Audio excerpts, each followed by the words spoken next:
Morning, morning, morning. Money speech. Forgot to bring that up. Don't want to forget that. This will be my last stream for a little while because I'm going to Brazil for like a week and I'm only going to have a phone with me. And I'm just not going to do phone streams off that. Like it's going to be hard enough trading and trying to go between Discord,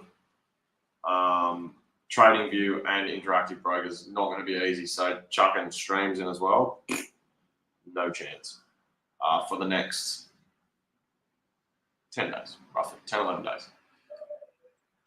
This week and next week, then I'll be back. Righto, let's get reading. To the glory of mankind, there was for the first and only time in history a country of money. And I have no higher, more reverent tribute paid to America. For this means a country of reason, justice, freedom, production, achievement. For the first time, man's mind and money were set free. And there were no fortunes by conquest, but only fortunes by work. And instead of swordsmen and slaves, there appeared the real maker of wealth, the greatest worker, the highest type of human being, a self-made man, the American industrialist. If you ask me to name the proudest distinction of Americans, I would choose, because it contains all the others, the fact that they were the people who created the phrase to make money. No other language or nation had ever used these words before. Men had always thought of wealth as a static quantity to be seized, begged, inherited, shared, looted, or obtained as a favor. Americans were the first to understand that wealth has to be created. The words to make money hold the essence of human morality. Righto, let's get into the charts. I woke up with my swings moving in my direction, bar one, but it's still green, so I don't really care. Netflix came back. Let's start with that because that's my motherfucker of the week. And we're down under the 600. Potentially gonna get that retrace to the 90, which would be great, and I would exit the trade unless there was a clear break of it and it was really starting to collapse. I would exit the trade just to get out for a small loss, and that would make me pretty happy because I got in at a high point. I got in like topping here, so if it can get to 90 or a touch under, I'm going to be a little bit out of break even because of the time. But yeah, right, let's have a look at the majors. Bonds. There's going to be the GDP announcement. That's going to be pretty important. So it'll be really interesting to see what happens to bonds with that. PCE tomorrow is much more important. And bonds are, like I said on last night, they're just going fucking haywire. These bounces of 14, 15 basis points in a day, 2 days, it's ridiculous. It's insane. For that market. This floating under there again. Now, the VIX. So this is your volatility in the market.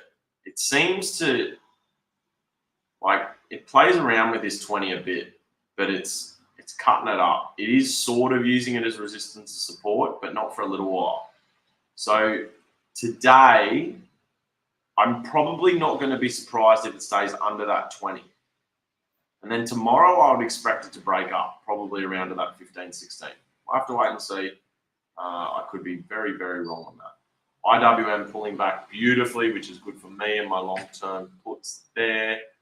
NQ's pulling back, which I like. Q's are pulling back. ES coming back into that dream pullback section. Now, the reason I wouldn't enter that, where I've got that dream pullback level down there at the 50, 50.67, 50.66. The reason I wouldn't enter that is because the SPY has not retraced even close to the same or the equivalent level. The SPY, however, if it gets here, this I think is a very, very big potential for a bounce. And it would be beautiful. This would be really, really nice. So that 503, 503.50, keep an eye on that. That's important today. I'll write that down. That's probably one of my top watches. And yep, I am going to put an alert there for that reason. That is very, very appealing to me. I don't know when I don't know what my exit is on that yet, so don't take me on that.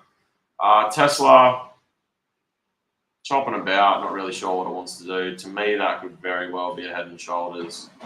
And if it is, and it breaks, you will likely get a breakdown, probably 205.50, $7, which would bring you right into that 20. That would be a dream. That would be really, really nice and give you a really good potential long there. That's what I'd be waiting for. Or I'd take it short if it closes that gap around the 206, 208 level.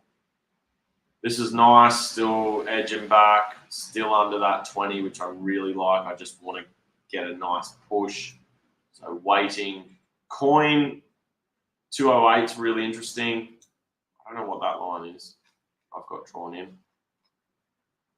But for me, this is interesting for a short. The only way I would do this is if Bitcoin is either steady. See, Bitcoin's pushing up, so I wouldn't short coin at the moment. I'd need to see that it's like that 60 is going to be a big psychological level for Bitcoin. It is pushing. Fuck mate, as I'm watching, it's having a tear. So I wouldn't short coin until that gets a pullback, and it may not. But that would be my watch if you're looking to play coin this morning. That is what you need if you want to go short. If you want to go long, nice hold over 208 and Bitcoin still climbing.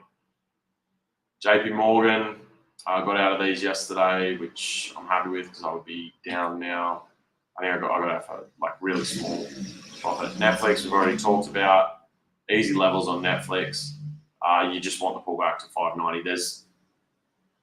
You could maybe call that 601 if you got a break and hold over 601. Maybe it's not strong enough for mine, but possibly. Here, I want to, this is beautiful in the after hours. Look at that. Glorious, glorious, glorious.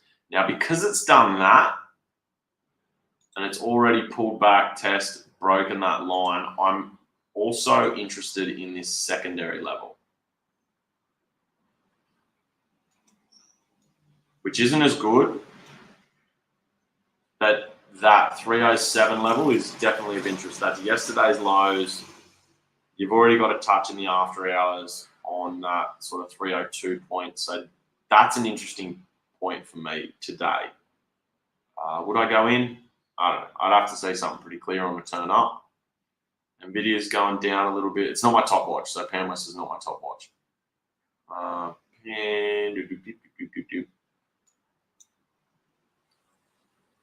It's very consolidation-y,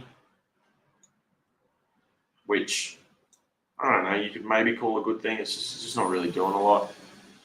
It's probably at a buy point where it is now if you wanted to go long. And you could definitely well get a bounce up to this 802 level. Could be a good buy.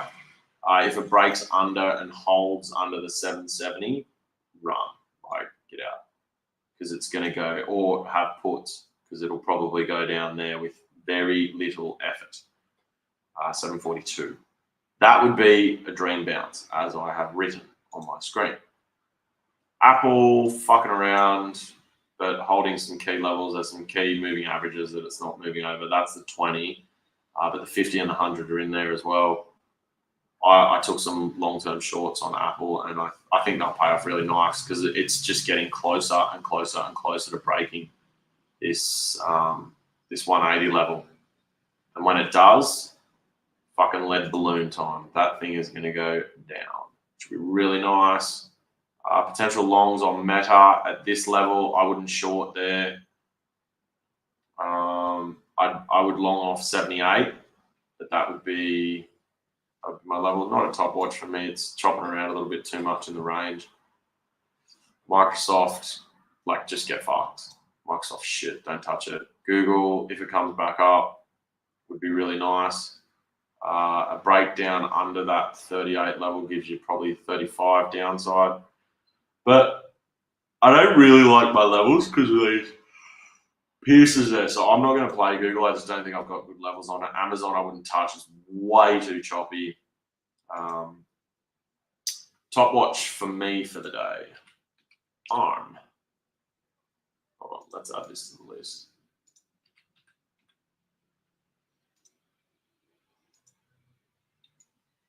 ARM for a break and retest is looking absolutely fucking gorgeous.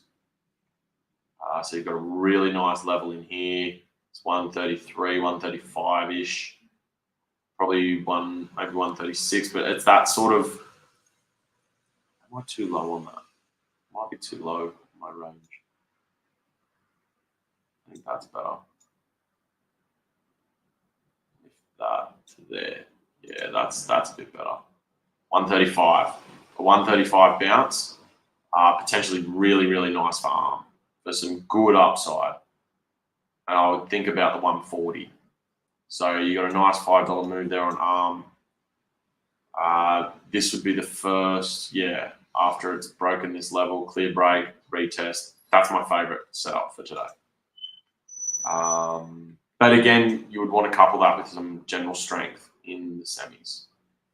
And if you don't, less appealing.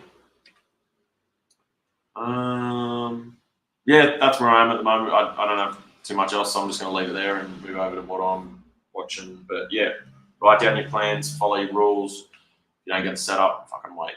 Is what it is. 18 minutes, and we're going to have GDP. So watch for that. Watch for market moves.